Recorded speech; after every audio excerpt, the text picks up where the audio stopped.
This episode is brought to you by Peacock. The new Peacock original documentary, Matthew Perry, A Hollywood Tragedy, dives deep into the beloved actor's rise to fame and his tragic death.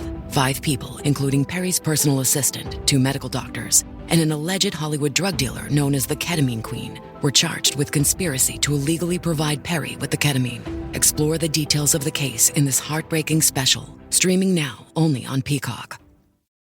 Today on CityCast DC, so is Metro screwed? It's a question that actually has less to do with trains and stations than with budgets and balance sheets. Wyatt Gordon wrote extensively about Metro's challenges for Greater Washington, and he's here to walk us through the wonky details. Today is Monday, March 3rd. I'm Michael Schaefer, and here's what DC is talking about.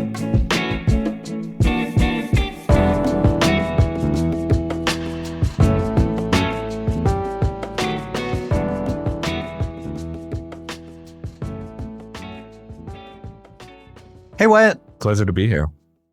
So listen, man, when I saw this on our calendar, I have to admit, I care about Metro as much as the next guy, but when I see words like dedicated funding source and long-term budget structural deficit, my eyes kind of glaze over. Can you explain, like, for people who aren't wonks or Metro nerds, why is this question of how the service is funded so important?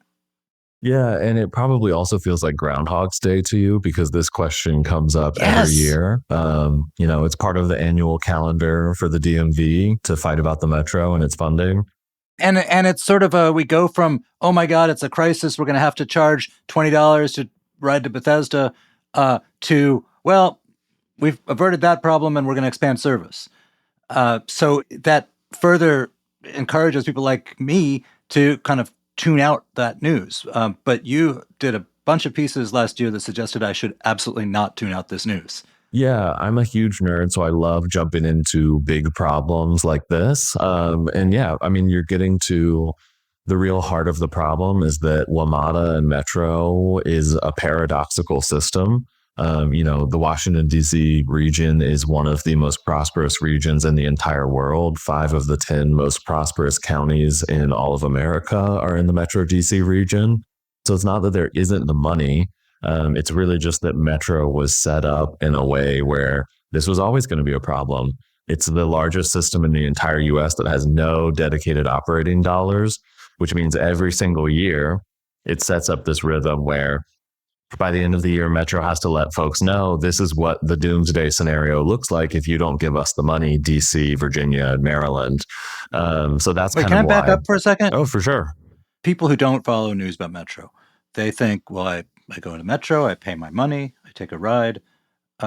What's the problem? As I understand it, though, what you pay for a ride is never, ever going to cover the whole cost of running the system. So they got to get the money someplace else. But the way Metro it works, it's sprawled across, DC, Maryland, Virginia, all these different counties. It's not like you're in a state where the state income tax pays for it.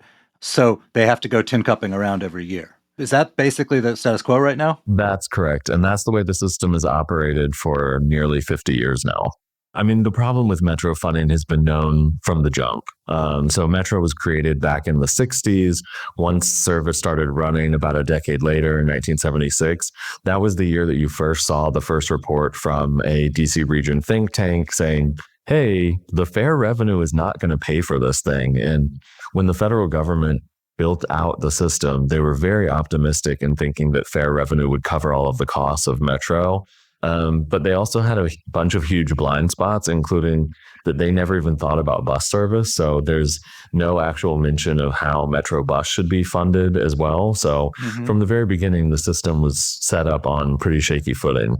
So right now, how much of the cost of running the system, and we're not even talking about capital investments and expanding it, but just the cost of day-to-day running the system, how much of that is covered by what you and I pay? At best, for big public transit systems like DC, Chicago, New York, they might get at best about a quarter to a third of their revenue from fares.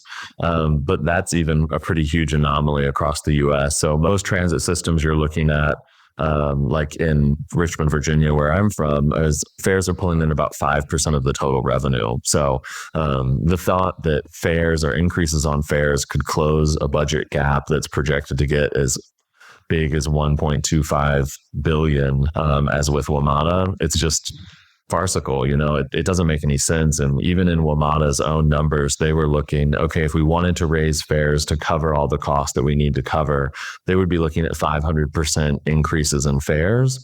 And every time you increase a fare, you're looking at a decrease in ridership.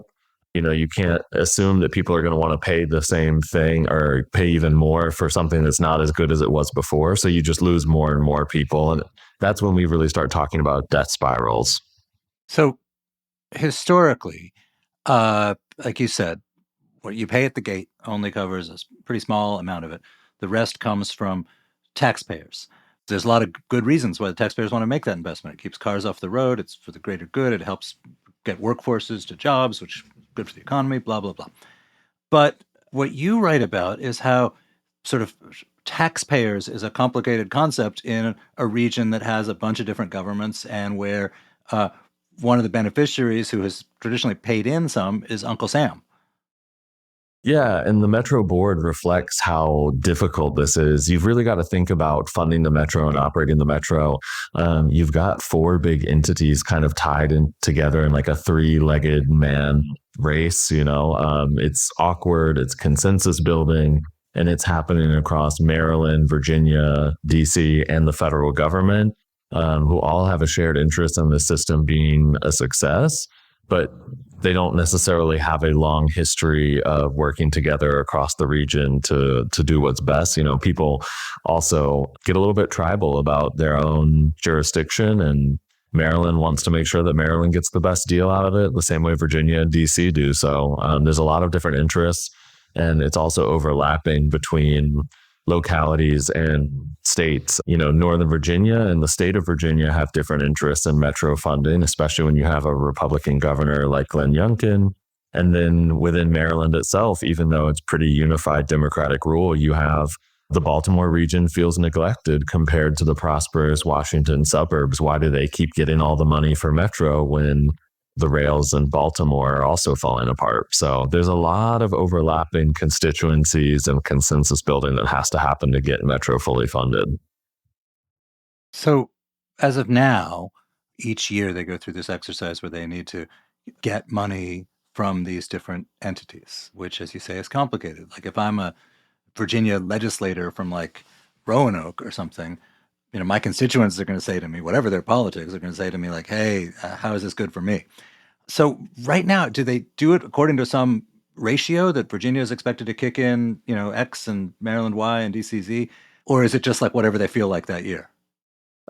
It's loosely based on ridership. There's no actual funding formula, but localities tend to contribute based on who is having the most riders in the system. So that's why you see Maryland putting in the most money, DC next, and then Northern Virginia. But yeah, it's really just comes down to realpolitik and scrapping over what people can make happen. And that's what you saw last year to close the $750 million budget, was all of the localities just digging in, seeing what they could provide.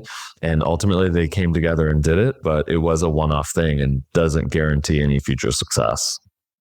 And what about the Fed's role? Do they pay something for the ongoing operating expenses? Because as you may have heard, there's been a change in the federal government. No. So for people who might have concerns that the Trump administration isn't as engaged with Metro as the Biden administration, good news. The Biden administration didn't do anything particularly helpful for Metro either. No federal government has contributed anything into the system since it was created, when, of course, they put in a bunch of the money for building out the system. But historically, the federal government has just considered its subsidy to federal workers, their commuter benefits, as its contribution. In a new world where federal workers are only going in 2 to 3 days of the week, that's why you're seeing the federal government only contributing about a third as much money into Metro as it did before the pandemic. And it really is kind of the elephant in the room, because the federal government has multiple seats on WMATA's board, but is the partner doing the least to make sure that the system stays solvent, let alone grow and thrive to support this region and the federal workforce? So like you say, that the status quo is chaotic and has this sort of like feeling once a year when they're like, oh my God, we might not get the money next year. And, that's going to cause whatever drastic changes. But year after year, it kind of works out. They pull the rabbit out of the hat. So does it really need to change, which seems to be the consensus? Well, I would say for your mental health, Michael, and the mental health of DC residents across the entire region, not to mention local government officials, they don't like doing this every single year. It's stressful. And if we're being serious, it's no way to run a transit system befitting of a global capital where every single year from year to year, you have no idea what's going to go on. And if WMATA wants to be a real growth engine like it currently is, you have to look and see that most of the cranes across the region are going up within a half mile of metro stops. Like Metro is a real driver of economic growth, but also economic mobility for lower income people around the region. It's huge and it's too big to fail, as they say. So there needs to be a better way to do this if we don't want to keep having this crisis every year and yelling at each other across state and district boundaries.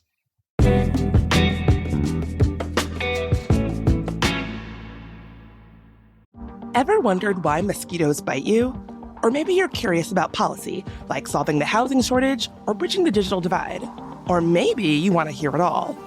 After the Fact, a podcast by Pew, breaks down today's big issues with expert insights and real stories. Whether you're into the research or the personal stories behind it, we've got you covered. Get the stories behind the stats. Listen to After the Fact wherever you get your podcasts. Ryan Reynolds here from Mint Mobile. I don't know if you knew this, but anyone can get the same premium wireless for $15 a month plan that I've been enjoying. It's not just for celebrities. So do like I did and have one of your assistants switch you to Mint Mobile today.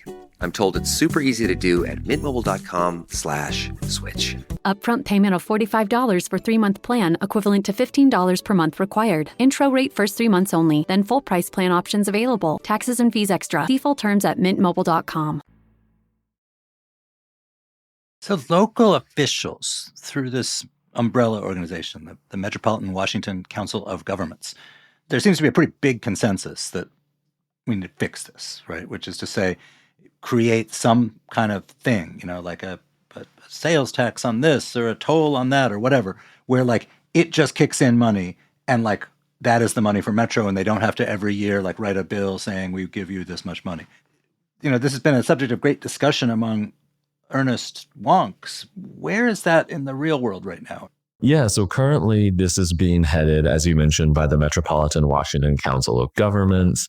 They created a special entity called DMV Moves. So you can go to their website, dmvmoves.org, and follow along with what they're doing to try and tackle this. They just had a meeting and they're planning another meeting in March. So the multiple layers of state, federal, and local officials from across all the jurisdictions are marching in consensus towards some type of answer, but details are few and far between because this is politics and it's really hard to nail something to a board until the very last minute that you have to do so. Do you have any sense of which ideas they're considering?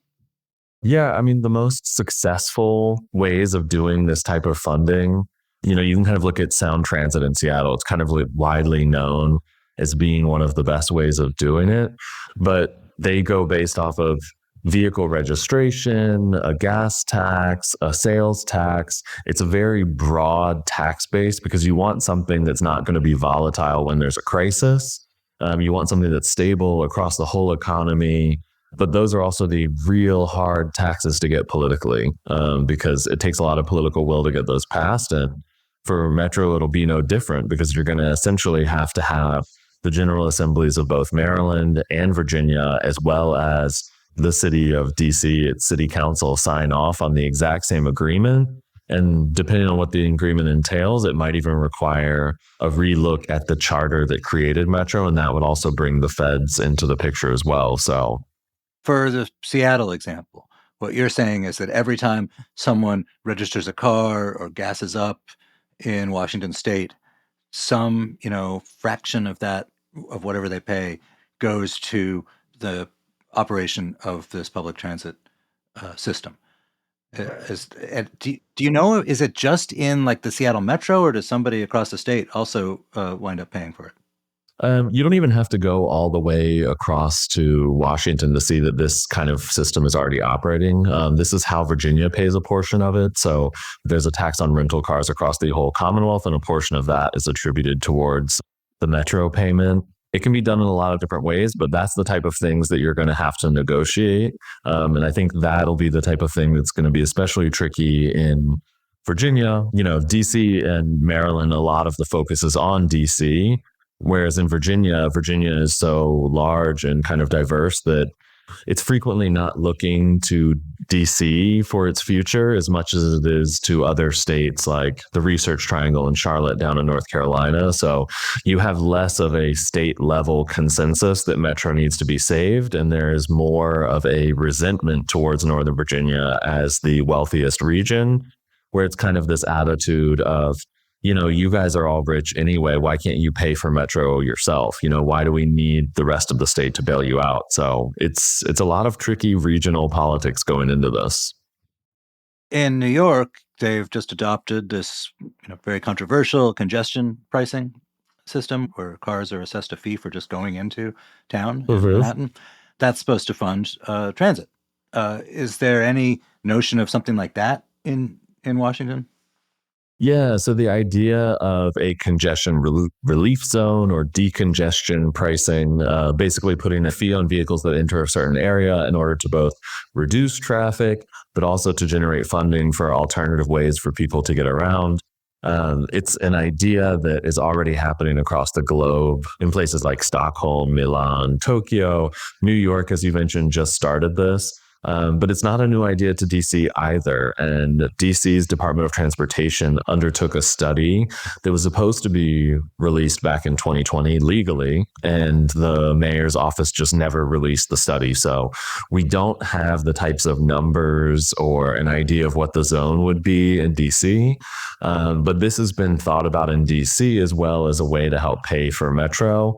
And that zone could be anything from just a central business district to something that goes around the entirety of the DC boundary. I will say that there are some people who say that the DC Home Rule Agreement specifically says that you can't tax drivers from out of state. That's not really true. So this is possible. It's not something that is legally unacceptable. Probably the biggest challenge to doing this is that New York City got permission from the U.S. Department of Transportation under Biden. We have no more time for US DOT to give a similar permission to DC before Trump is in office. And I just don't think that the Trump administration would sign off on this. Right. Well, we're in a moment where Congress is pushing to get into nickel and diming the city's no turn on red rules, in a allegedly pro-driver direction. So I have a feeling this is kind of a non-starter from a home rule perspective. Correct. I do think congestion pricing took a long time to get started in New York. It will take a long time to get started in DC. So if people are thinking about a change of administration 4 years from now, there are things that DC could be doing, like releasing the study that they did in 2020. There might even need to be an updated study now based off of the real life experience of congestion pricing in New York. Paradoxically, that's generating a lot of excitement about the idea of a congestion relief zone and the money, the billions that would generate for public transit in the DMV region, exactly at a time when DC has no chance of getting federal government sign off. Hey, are there other creative ideas that are being bounced around? Again, for setting up something, whether it's a tax or a toll or whatever, that will sort of permanently kick in money to Metro. Yeah, for sure. People have also been talking about the idea of doing a land value tax. A land value tax, basically the way we do a lot of taxing on property in the US is we value the buildings that are built on the property more than the actual land itself. This is how you get surface parking lots and downtowns, because I can say, oh, well, that parking lot is just asphalt. It's not worth much. So I'm going to only pay like a few $1,000s a year in property taxes on what is some of the most valuable land in an entire city. And instead, a land value tax, you really focus the value on the land. So you say, hey, this is a lot in downtown DC. This is worth a lot of money. So whether you build something that's going to generate revenue or not, we're going to tax it at this level. So it really incentivizes business owners in downtowns to do something valuable with their land, or else they're going to be paying a huge tax bill. If you're a big commercial property owner in downtown DC, you're generating a ton of revenue off of the buildings that you've built, the offices, the apartments, et cetera. So the tax for you isn't going to change in a meaningful way. You made this really good point, too, that this is a sort of something like this, right? Where we need new money for something. Cities often will say, basically, let's put it on the tourists, right? Add it to the hotel tax or rental cars or whatever. And you made a point that that's a dangerous thing to do. It's one thing when you're using it to fund like a stadium, which you only need a few years of fund for, but it's a dangerous thing if you need the money permanently. Yeah, basically it's politically popular. It's always popular to push taxes, fees, and fines onto people that don't live in your area and don't vote for you. So that's why politicians do it. It's not really fair. It doesn't make a ton of sense because you have more residents than you do visitors. So the bigger tax base is people who actually live in the region. The biggest users of something like Metro are people who live in the region. It's not the person flying into DC for a business trip once a year. So it's just not as stable of a source of revenue, especially if you have another type of crisis, another COVID or something else, or just an economic downturn where you don't have people doing business travel or taking trips anymore. There's just not income coming in from rental cars and hotels then. So suddenly you're going to have a Metro financial crisis because there's a slump in tourism, and it's just the two are not connected to each other. And the best funding streams are taxes connected to the things that they're funding. So that's why property taxes of land near metro stations would be a good way to do it. Going back to Metro, you talked about fiscal cliff and things like that, frightening language. How close are we to that? I assume we're going to come into another budget cycle where the same sort of scary prospects are raised. Maybe they'll go away. How close are we to that? And then, all of this talk of like finding a fix that makes that no longer an annual thing. It's been 50 years. Is that a thing that's realistically, likely to change? Yeah, I think so. The next doomsday report that Metro is legally required to put out, I should say, it's not just Metro doing scare taxes. They have to put out this report every year. That'll come upcoming December. So we have actually an entire year for people to work on this and tackle this. The DMV Moves Coalition that was headed by the Metropolitan Washington Council of Governments, they have another meeting in March, another meeting in May. So they're really meeting regularly, trying to hammer something out, with the goal being this summer to put forward a proposal that they can then build the entire region's political support behind and hopefully get something done in 2026. Well, I hope you come back before then, because I would love to pick your brain more about it. Yeah, always happy to help you work through some nerdy stuff. Thank you very much. Yeah, thanks, Michael. Thanks for having me.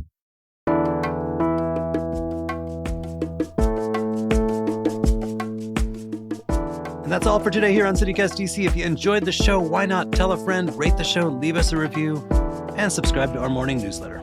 We'll be back tomorrow morning with more news from around the city. Bye.